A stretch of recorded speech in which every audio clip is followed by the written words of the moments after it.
Hello friends, आज हम pointer जो करवा रहे हैं घटना चक्र की, उसमें प्राचीन और मध्यकालीन इतिहास के मौर्योत्तर काल से शुरू करेंगे।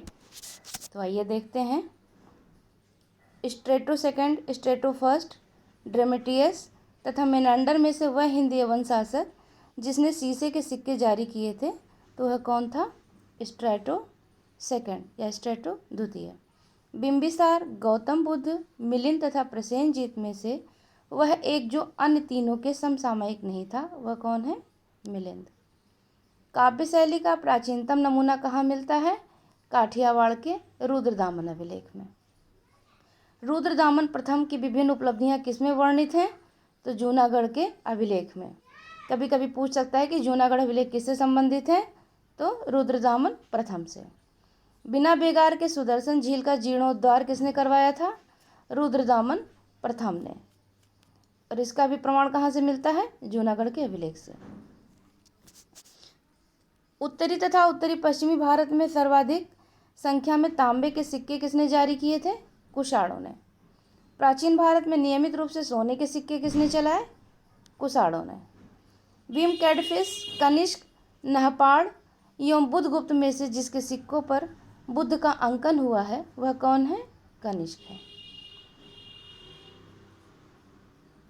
कुजुल कटफिसेस, भीम कटफिसेस, कनिष्क प्रथम तथा हुइस्क में से वह शासक जिसको सर्वप्रथम सोने के सिक्के जारी करने का श्रेय दिया जाता है, वह कौन है?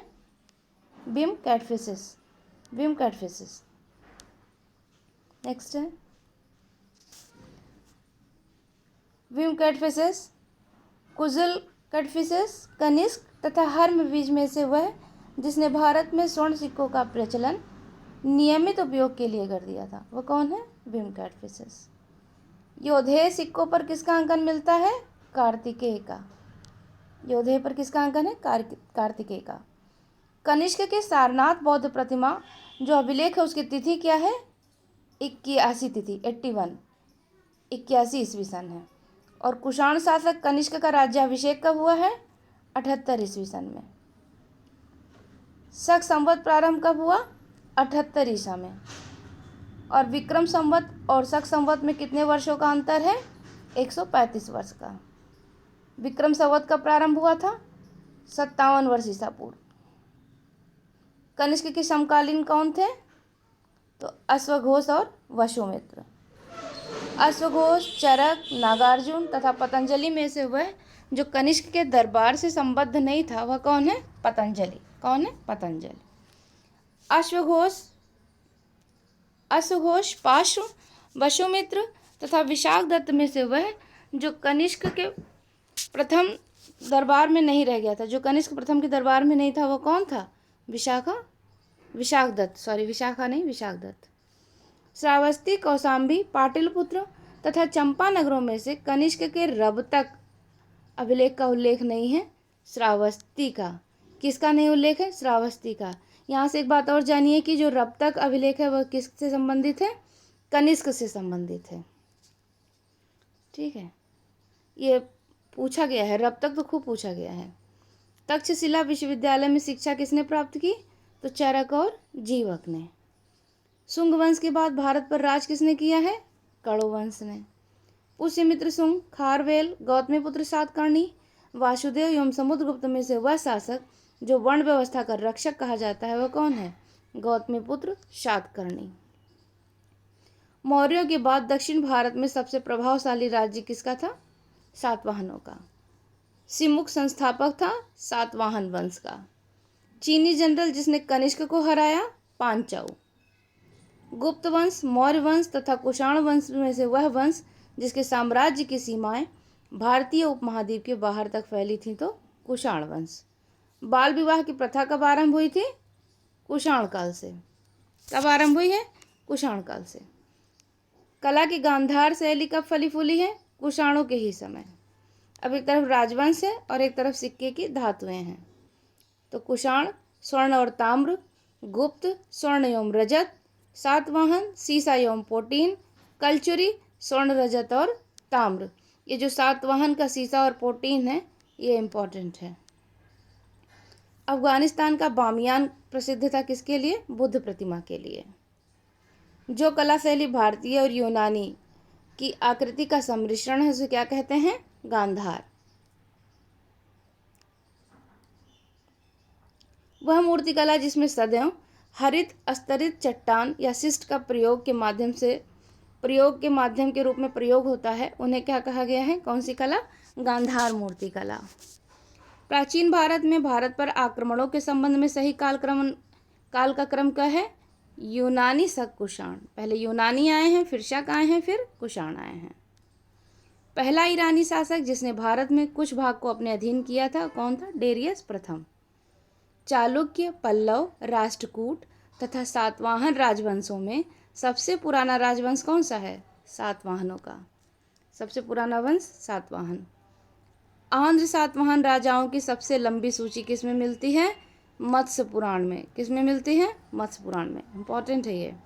सातवाहनों की राजधानी कहाँ अवस्थित थी? अमरावती और प्रतिष्ठान में। अमरावती और प्रतिष्ठान में। एक ब्राह्मण किसके लिए प्रयुक्त हुआ है? गौतमी पुत्र शातकर्णी के लिए। निम्नलिखित कथनों पर विचार कीजिए। कुषाण फारस की खाड़ी और लाल सागर से होकर व्यापार करते थे। ठीक है। दूसरा कथन है उनकी सुसंगठित नौसेना उच्च कोटि की थी, तो यह बात ठीक नहीं है। तो ए सही है लेकिन आर गलत है। राजा खारवेल का नाम जुड़ा है हाथी गुम्फा अभिलेख से। अशोक, हर्ष, पुलकेशिन द्वितीय एवं खारवेल में से वह जो जैन धर्म का संरक्षक था वह कौन है? खारवेल। कलिंग नरेश खारवेल किससे संबंधित थे? चेदी वंश के। दशरथ, बृहद्रथ, खारवेल तथा हुविष्क राजाओं में से वह जो जैन धर्म के प्रति जिसका भारी झुकाव था या संरक्षक था वह कौन है? खारवेल है।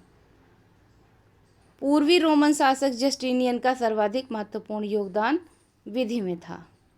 आइए शुरू करते हैं। गुप्त एवं गुप्तोत्तर युग। गुप्त वंश ने शासन किया है 319 से 500 ईसा पूर्व की अवधि के मध्य में। 4 अश्वमेधों का संपादन किसने किया है? प्रवरसेन प्रथम ने। भारत का नेपोलियन किसे कहा जाता है? समुद्रगुप्त को। गुप्त राजा देवगुप्त का एक अन्य नाम क्या था? चंद्रगुप्त द्वितीय। प्रथम गुप्त शासक जिसने परम भागवत की उपाधि धारण की? चंद्रगुप्त द्वितीय। इलाहाबाद स्तंभ अभिलेख किससे संबंधित है? समुद्रगुप्त से। प्रयाग प्रशस्त की जानकारी देता है किस बारे में? कुमारगुप्त के सैन्य अभियानों के बारे में। समुद्रगुप्त के प्रयाग प्रशस्ति वाले स्तंभ पर किसका लेख मिलता है? जहांगीर का। पृथ्विया प्रथम वीर यह उपाधि किसकी है? समुद्रगुप्त की। हुड़ों का आक्रमण से अत्यंत कौन विचलित हुआ है? गुप्त राजवंश। हुड़ों ने भारत पर आक्रमण किया था किसके शासनकाल में? स्कंदगुप्त के शासनकाल में। गुप्त शासक जिसने हुड़ों को पराजित किया या उन पर विजय प्राप्त की कौन था? स्कंदगुप्त। वह अभिलेख जिसे ज्ञात होता है कि स्कंदगुप्त ने हुड़ों को पराजित किया था वह कौन सा अभिलेख है? भीतरी स्तंभलेख। गुप्त साम्राज्य के पतन के विभिन्न कारण थे जो हैं हुड़ आक्रमण, प्रशासन का सीमांतीय ढांचा, उत्तरवर्ती गुप्तों का बौद्ध धर्म स्वीकार कर लेना और अयोग्य उत्तराधिकारी। शक विजेता के रूप में किसे जाना जाता है? तो चंद्रगुप्त द्वितीय को। कुछ महत्वपूर्ण अभिलेख हैं उनको एक साथ लिख लीजिए और याद करिए कि उनसे संबद्ध कौन शासक है या उसमें कौन सी महत्वपूर्ण बात कही गई है, क्योंकि अभिलेख से एक प्रश्न निश्चित आता है। कभी शासक मैच करने को दे दिया जाएगा या कभी कोई तथ्य जानकारी के रूप में कि किससे कौन सा तथ्य हमें मिलता है। चंद्रगुप्त द्वितीय ने किसे पराजित किया था? रुद्र सिंह तृतीय को। रजत सिक्के जारी करने वाला प्रथम गुप्त शासक कौन है? चंद्रगुप्त द्वितीय। गुप्त काल में उत्तर भारतीय व्यापार जिस एक पत्तन से संबंधित होता था वह कौन था? ताम्रलिप्ति। भारत ने दक्षिण पूर्व एशिया के साथ अपने आरंभिक सांस्कृतिक संपर्क तथा व्यापारिक संबंध बंगाल की खाड़ी के पार बना रखे थे, क्योंकि बंगाल की खाड़ी से चलने वाली मानसूनी हवाओं ने समुद्री यात्राओं को सुगम बना दिया था।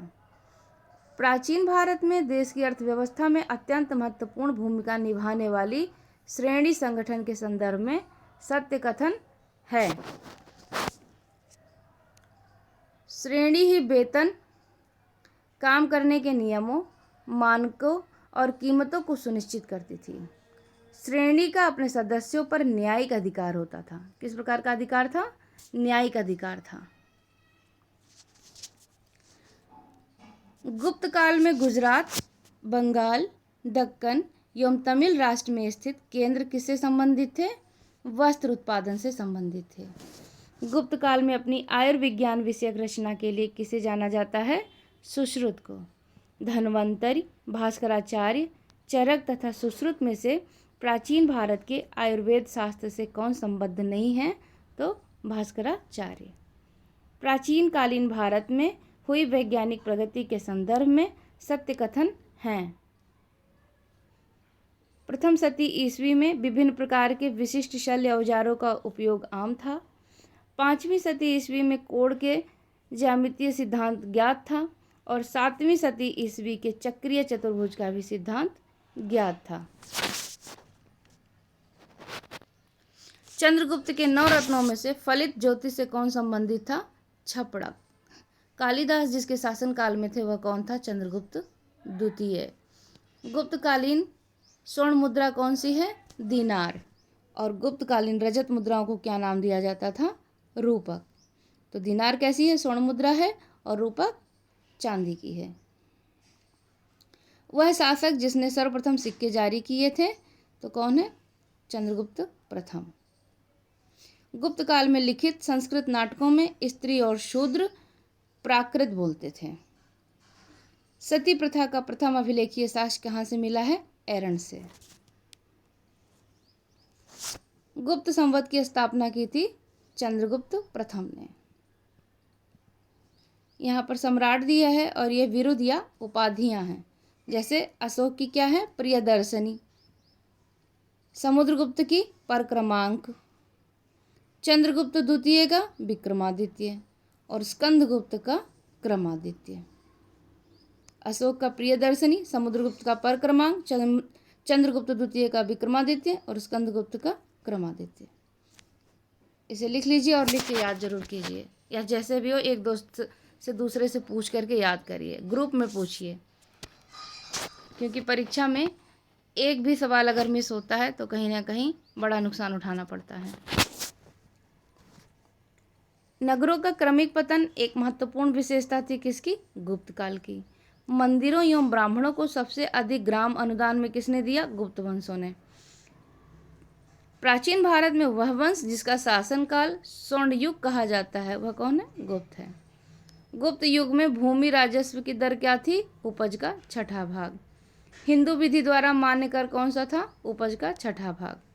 गुप्त साम्राज्यों द्वारा कर रहित कृषि भूमि किसे प्रदान की जाती थी? ब्राह्मणों को। प्राचीन भारत में सिंचाई कर को क्या कहते थे? विदक भागम। क्या कहते थे? विदक भागम। 3री शताब्दी में वारंगल किस लिए प्रसिद्ध था? लोहे के यंत्र और उपकरण हेतु। तोरमान कौन था? हूण जातीय दल का नेता था। हूण शासक मिहिरकुल को किसने पराजित किया था? बलादित्य और यशोधर्मन ने। विशाख दत्त के प्राचीन भारतीय नाटक मुद्रा राक्षस की विषय वस्तु क्या है? चंद्रगुप्त मौर्य के समय में राज दरबार की दुरभिसंधियों के विषय में बात की गई है। सत्य कथन है गुप्त सम्राट स्वयं के लिए दैवीय अधिकारों का दावा करते थे। उनका प्रशासन विकेंद्रीकृत था। उन्होंने भूमिदान की परंपरा को विस्तारित किया था। शतरंज का खेल कहाँ से उद्भूत हुआ? भारत से ही। शूद्रक द्वारा लिखी गई प्राचीन भारतीय पुस्तक मृच्छकटिकम का विषय क्या था? एक धनी व्यापारी और एक गणिका की पुत्री की प्रेम गाथा।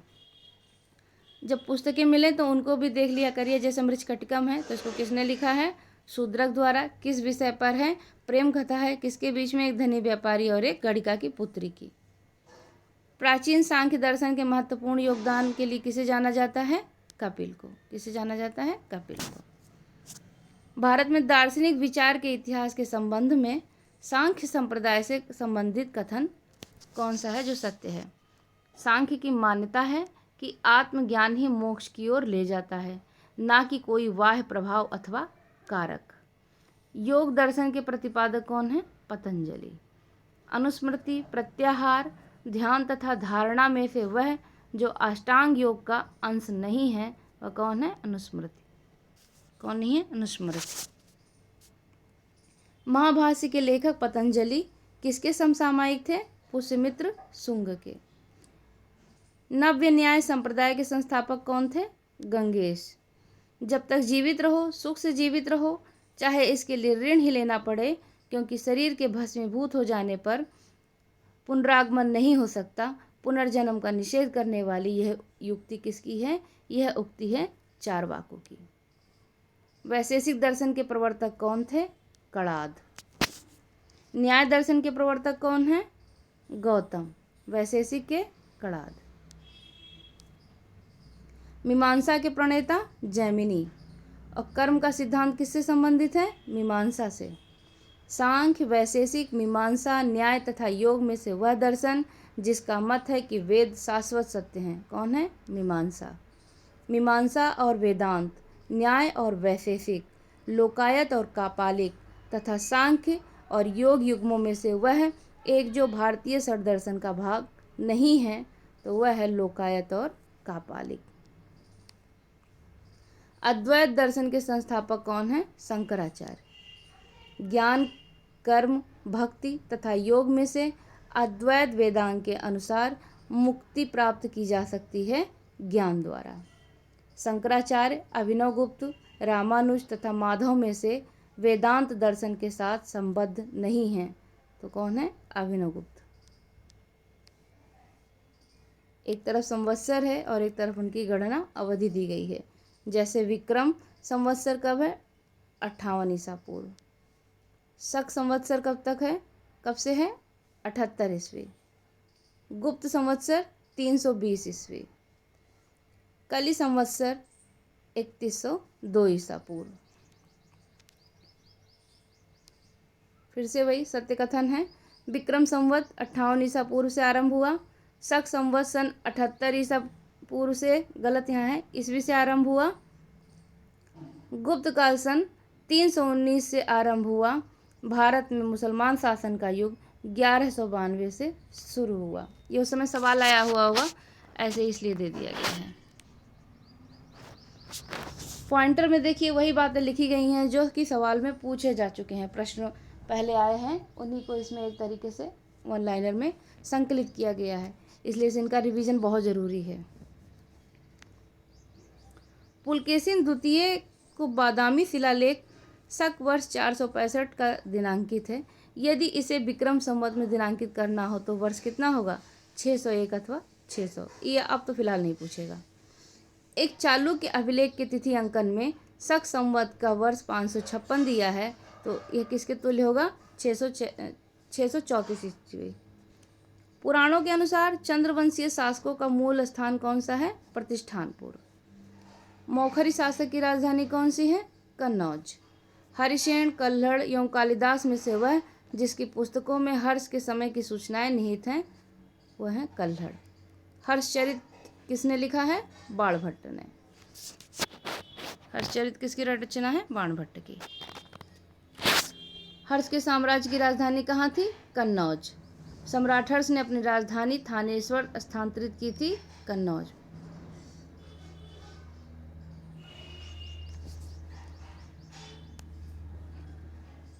सम्राट हर्षवर्धन ने 2 महान धार्मिक सम्मेलनों का आयोजन किया था, कन्नौज और प्रयाग में। उत्तर प्रदेश में स्थित वह स्थल जहां हर्षवर्धन ने बौद्ध महासम्मेलन का आयोजन किया, प्रयाग। नर्मदा नदी पर सम्राट हर्ष के दक्षिणवर्ती अग्रगमन को किसने रोका था? पुलकेशिन द्वितीय ने। या हर्षवर्धन को पराजित किसने किया? पुलकेशिन द्वितीय ने। कवि बाण कहाँ का निवासी था? पृथ्वीकूटा, औरंगाबाद का। वेनसांग भारत आया था हर्ष के शासनकाल में। भारत की यात्रा करने वाले चीनी यात्री युआन चुआंग, जिसे वेनसांग कहते हैं, ने तत्कालीन भारत की सामान्य दशाओं और संस्कृति का वर्णन किया है। इस संदर्भ में सही कथन है, जहाँ तक अपराधों के लिए दंड का प्रश्न है, अग्नि, जल व विष द्वारा सत्य परीक्षा किया जाना ही किसी व्यक्ति की निर्दोषित अथवा दोष के निर्णय के साधन थे। नेक्स्ट है, व्यापारियों को नौघाटों और नौकों पर शुल्क देना पड़ता था। यह वर्णन किसने किया है? वेनसांग ने। वेनसांग की भारत यात्रा के समय सूती कपड़ों के उत्पादन के लिए सबसे प्रसिद्ध नगर कौन था? मथुरा था। कौशेय शब्द का प्रयोग किसके लिए किया गया है? रेशम के लिए। चीनी यात्री वेनसांग ने कहाँ अध्ययन किया? नालंदा विश्वविद्यालय में। आज भी भारत में वेनसांग को याद करने का मुख्य कारण क्या था? सीयूकी की रचना। सीयूकी की रचना। चीनी यात्री जिसे भीनमाल की यात्रा की कौन था? वेनसांग। चीनी यात्री इत्सिंग ने बिहार का भ्रमण किया लगभग 671 से 672 ईस्वी में। चीनी लेखक भारत का उल्लेख करते हैं इंतु नाम से। किस नाम से? इंतु नाम से। नालंदा विश्वविद्यालय के विनाश का कारण क्या था? मुस्लिम आक्रमण। भारत में सबसे प्राचीन विहार कौन सा है? नालंदा। नालंदा कहाँ स्थित है? बिहार में। गुप्तोत्तर युग में प्रमुख व्यापारिक केंद्र कौन था? कन्नौज। कौन सा है? कन्नौज है। कथन है सामंतवाद का विकास गुप्तोत्तर काल की कृषक संरचना की प्रमुख विशेषता थी। कारण है इस काल में भूस्वामी, मध्यस्थ वर्ग एवं आश्रित कृषक वर्ग अस्तित्व में आया। तो दोनों बातें ठीक हैं और जो है आर्य की सही व्याख्या भी करता है। भारतीय इतिहास के संदर्भ में सामंती व्यवस्था के अनिवार्य तत्व हैं भूमि के नियंत्रण तथा स्वामित्व पर आधारित प्रशासनिक संरचना का उदय, सामंत तथा उसके अधिपति के बीच स्वामीदास का संबंध बनना। सत्य कथन है चीनी तीर्थयात्री फाहियान चंद्रगुप्त द्वितीय का समकालीन था। चीनी तीर्थयात्री वेनसांग हर्ष से मिला और उसे बौद्ध धर्म का उपासक बताया। 8वीं सदी या शताब्दी के संत शंकराचार्य के बारे में सही कथन है। उन्होंने भारत के विभिन्न क्षेत्रों में 4 धाम स्थापित किए। उन्होंने वेदांत धर्म का प्रसार किया।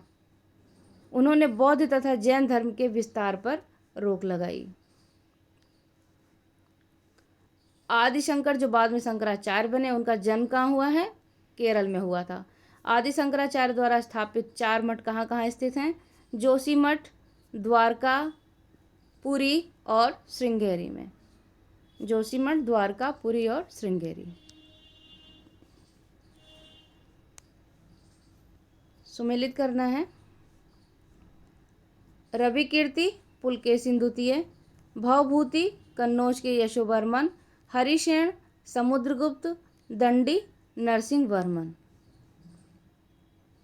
फिर दरबारी कवि और राजा जैसे अमीर खुसरो अलाउद्दीन खिलजी, कालिदास चंद्रगुप्त द्वितीय, हरिशेन समुद्रगुप्त, बाणभट्ट हर्षवर्धन। भोज धार के थे, दुर्गावती गोंडवाना क्षेत्र की थी, समुद्रगुप्त विदिशा के और अशोक उज्जैन। उज्जैन मतलब ये उनके क्षेत्र हैं और राजधानी है। अब आ गए प्राचीन भारत में स्थापत्य कला। प्राचीन भारत में स्थापत्य कला। खजुराहो का कंदरिया महादेव मंदिर किसने बनाया? चंदेल ने। किसने बनाया? चंदेल ने। खजुराहो के मंदिर किससे संबंधित हैं? हिंदू धर्म और जैन धर्म से। खजुराहो स्थित मंदिरों का निर्माण किसने करवाया? फिर से वही चंदेल वंश के राजाओं ने। चंदेल वंश के राजाओं ने करवाया है। खजुराहो का जो मातंगेश्वर मंदिर है वो किसको समर्पित है? शिव को। कंदरिया महादेव, 64 योगिनी, दशावतार तथा चित्रगुप्त में से वह मंदिर जो खजुराहो में नहीं है वह कौन सा है? दशावतार। खजुराहो के मंदिर, भीमबेटका की गुफाएं, सांची के स्तूप तथा मांडू का महल में से वह जो विश्व धरोहर स्थल में शामिल नहीं है वह कौन है? मांडू का महल।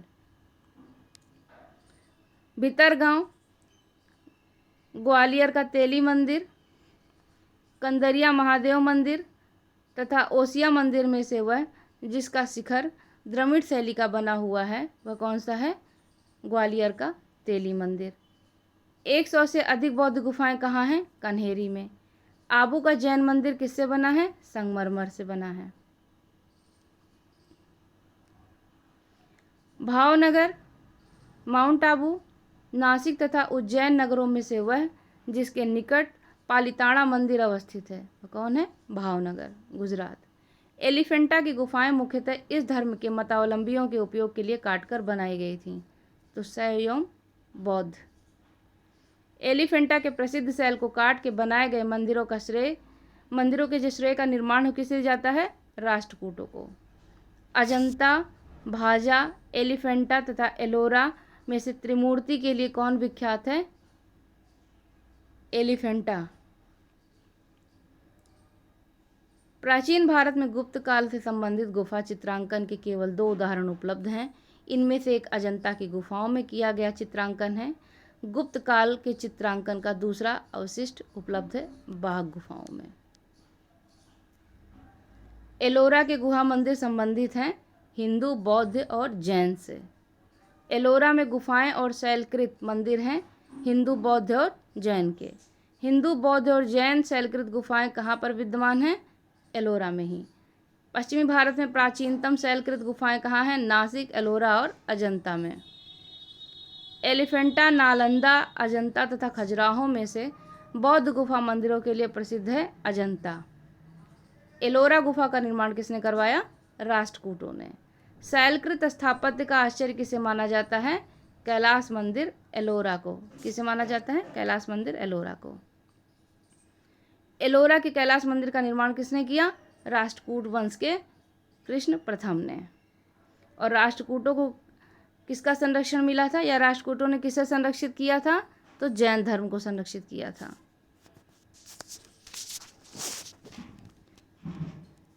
अजंता एवं एलोरा की गुफाएं स्थित हैं औरंगाबाद में। अब देखिए यहाँ पर गुप्त काल मंदिर है और स्थान है, जैसे ईंट निर्मित मंदिर भीतरगांव, दशावतार मंदिर देवगढ़, शिव मंदिर भूमरा, विष्णु मंदिर एरण। ये सवाल बहुत इंपॉर्टेंट है। भारतीय शिलावस्तु के इतिहास के संदर्भ में सत्य कथन है। भीमबेटका की गुफाएं भारत की प्राचीनतम अवशिष्ट शैलकृत गुफाएं हैं। बराबर की शैलकृत गुफाएं सम्राट अशोक द्वारा मूलतः आजीविकों के लिए बनाई गई थीं। एलोरा में गुफाएं विभिन्न धर्मों के लिए बनाई गई थीं। तो सारी बातें सही हैं। अजंता की कला को प्रश्रय किसने दिया है? वाकाटक ने। अजंता की गुफाएं रामायण, महाभारत, जातक कथाएं तथा पंचतंत्र कहानियों में से किससे संबंधित हैं? जातक कथाओं से। भित्ति चित्रकला के लिए भी जाना जाता है अजंता की गुफा और लेपाक्षी मंदिर को। अजंता और महाबलीपुरम के रूप में ज्ञात 2 ऐतिहासिक स्थान जो समान है वह कौन है? दोनों में शिलाकृत स्मारक है।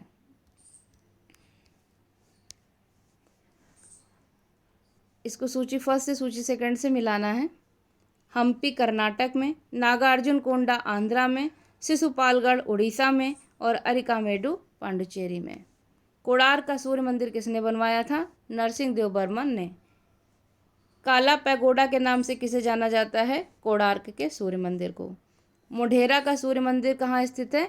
गुजरात में। मोढेरा इस बार करंट में भी रहा है, देख लीजिएगा, क्योंकि यह सौर से संचालित 24 घंटे संचालित पहला स्थान बन गया है। लिंगराज मंदिर कहाँ अवस्थित है? भुवनेश्वर में। उड़ीसा में नष्ट होने से बचे मंदिरों में सर्वाधिक बड़ा और सबसे ऊंचा मंदिर कौन सा है? लिंगराज मंदिर। जगन्नाथ कहाँ स्थित है? उड़ीसा में। भुवनेश्वर तथा पुरी के मंदिर किस शैली में है? नागर शैली में। विष्णु को समर्पित जो अंकोर वाट मंदिर है वो कहाँ स्थित है? कंबोडिया में। बोरोबदूर स्तूप कहाँ स्थित है? जावा में। स्पीड अगर तेज हो तो एक बार रिपीट कर लीजिएगा, क्योंकि एग्जाम नज़दीक है तो सब कुछ कवर करना है। अंकोर वाट के मंदिर समूह का निर्माण 12वीं सदी में करवाया था सूर्यवर्मन द्वितीय ने। द्रविड़ शैली के मंदिरों में गोपुरम से तात्पर्य है तोरण के ऊपर बने अलंकृत और बहुमंजिला भवन से। चट्टानों को काटकर महाबलीपुरम अथवा मामल्लपुरम के मंदिर किसने बनवाया? पल्लवों ने। महाबलीपुरम का सप्तरथ मंदिर किसने बनवाया था? नरसिंह वर्मन फर्स्ट द्वारा। महाबलीपुरम के रथ मंदिर का निर्माण किसने कराया? वही नरसिंह वर्मन फर्स्ट ने। द्रौपदी रथ, भीम रथ, अर्जुन रथ तथा धर्मराज रथ में से वह रथ जो सबसे छोटा है वह है द्रौपदी रथ। यहाँ पर स्थान है और यहाँ पर स्मारक है। एलिफेंटा गुफा है, श्रवणबेलगोला मूर्ति, खजुराहो मंदिर, सांची स्तूप है। ये स्थान थे और ये स्मारक थे। फिर से देखते हैं, ऐतिहासिक स्थल है और राज्य है। भीमबेटका मध्य प्रदेश, सोर टेम्पल तमिलनाडु, हम्पी कर्नाटक, मानस असम। एलोरा की गुफाएं किसने बनवाई है? राष्ट्रकूटों ने। मीनाक्षी मंदिर पांड्यों ने। खजुराहो मंदिर चंदेलों द्वारा निर्मित है और महाबलीपुरम के मंदिर पल्लवों ने बनवाया है। बैजनाथ धाम कहाँ है? किससे संबंधित है? शिव मंदिर से। सारनाथ बुद्ध का शांति का प्रथम प्रवचन स्थल है। दिलवाड़ा जैन मंदिर है और बद्रीनाथ विष्णु मंदिर है। सुमेलित है सूर्य मंदिर कोणार्क, लिंगराज मंदिर भुवनेश्वर, हवा महल जयपुर और गोमतेश्वर की प्रतिमा कर्नाटक। सुमेलित है नालंदा विश्वविद्यालय, सारनाथ अशोक स्तंभ, सांची स्तूप, कोणार्क सूर्य मंदिर। प्राचीन तक्षशिला कहाँ स्थित है? सिंधु और झेलम नदियों के बीच में। सिंधु और झेलम नदियों के बीच। सोनगिरी जहाँ 108 जैन मंदिर बने हुए हैं वह कहाँ स्थित है? दतिया के सन्निकट। सोनगिरी का ऐतिहासिक दिगंबर जैन तीर्थस्थल किस राज्य में है?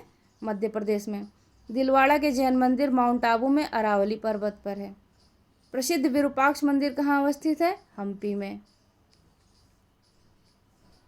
नागर, द्रविड़ और बेसर हैं भारतीय मंदिर वास्तु की 3 मुख्य शैलियाँ।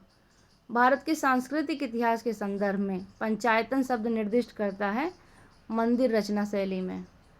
प्रसिद्ध नैमिषारण्य कहाँ स्थित है? सीतापुर में। अब सुमेलित करना है। यहाँ पर विख्यात मूर्ति शिल्प है और ये स्थल है। जैसे बुद्ध के महापरिनिर्वाण की एक भव्य प्रतिमा जिसमें ऊपर की ओर अनेकों दैवी संगीतज्ञ तथा नीचे की ओर उनके दुखी अनुयायी दर्शाए गए हैं। ये कहाँ पर है? अजंता में है। प्रस्तर पर उत्कीर्ण विष्णु के 12 अवतार की विशालतम प्रतिमा जिसमें वह देवी पृथ्वी के गहरे विक्षुब्ध सागर से उबारते हुए दर्शाए गए हैं। कौन सा है? उदयगिरी गुफा में है। नेक्स्ट है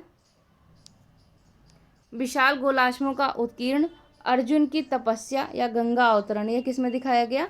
मामल्लपुरम में।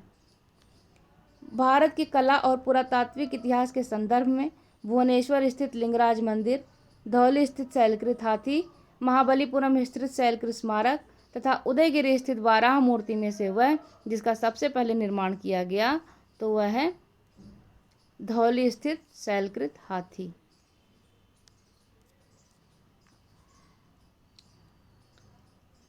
दक्षिण भारत चोल, चालुक्य, पल्लव और संगम युग। 9वीं शताब्दी ईस्वी में चोल साम्राज्य की नींव किसने डाली? विजयालय ने। वह मंदिर परिसर जिसमें एक भारी भरकम नंदी की मूर्ति है जिसे भारत की विशालतम नंदी मूर्ति भी माना जाता है, कौन मंदिर है? बृहदीश्वर मंदिर। तंजौर का बृहदेश्वर मंदिर जिस चोल शासक के काल में निर्मित हुआ वह कौन था? राजराज फर्स्ट। चोलों का राज्य कहाँ तक फैला था? कोरोमंडल तट तथा दक्कन के कुछ भाग तक। कावेरीपत्तन, महाबलीपुरम, कांची और तंजौर में से चोलों की राजधानी कहाँ थी? तंजौर।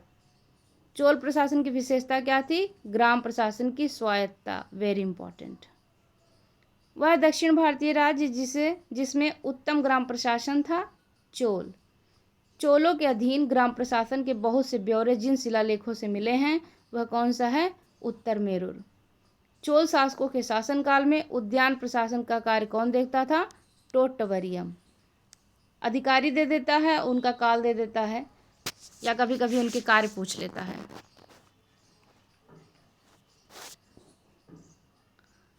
सही कथन है। चोलों ने पांड्य तथा चेर शासकों को पराजित कर प्रायद्वीपीय भारत पर प्रारंभिक मध्यकालीन समय में अपना प्रभुत्व स्थापित किया।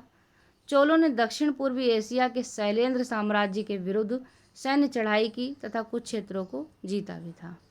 चोल काल में निर्मित नटराज की कांस्य प्रतिमाओं में देवाकृति प्राय चतुर्भुज है। दक्षिण भारत के विशेषकर चोल युग के स्थापत्यों में विश्व में श्रेष्ठतम जो प्रतिमा रचना मानी जाती है वह नटराज की ही है। चोल प्रशासकों में उनके समय बनी हुई प्रतिमाओं में सबसे अधिक विख्यात नटराज। शिव की जो प्रतिमा है वह कांसे की बनी हुई है।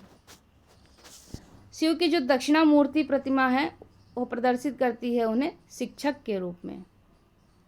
72 व्यापारी चीन भेजे गए थे कुलोत्तुंग फर्स्ट के कार्यकाल में। चोल, चेर, पल्लव तथा राष्ट्रकूट में से दक्षिण भारत का वह राजवंश जो अपनी नौसैनिक शक्ति के लिए प्रसिद्ध था वह कौन है? चोल। तो भाग 4 यहीं पर समाप्त करते हैं।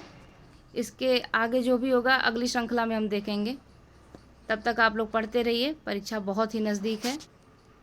और अब नया कुछ मत पढ़िएगा, केवल रिवीजन पे समय दीजिए। जो भी आप पढ़ रखे हैं आपका रिवीजन ही काम आएगा। याद रखिएगा कि प्रैक्टिस सेट खूब लगाइए, करंट पढ़ते रहिए और आए हुए सवाल गलत ना हो। धन्यवाद।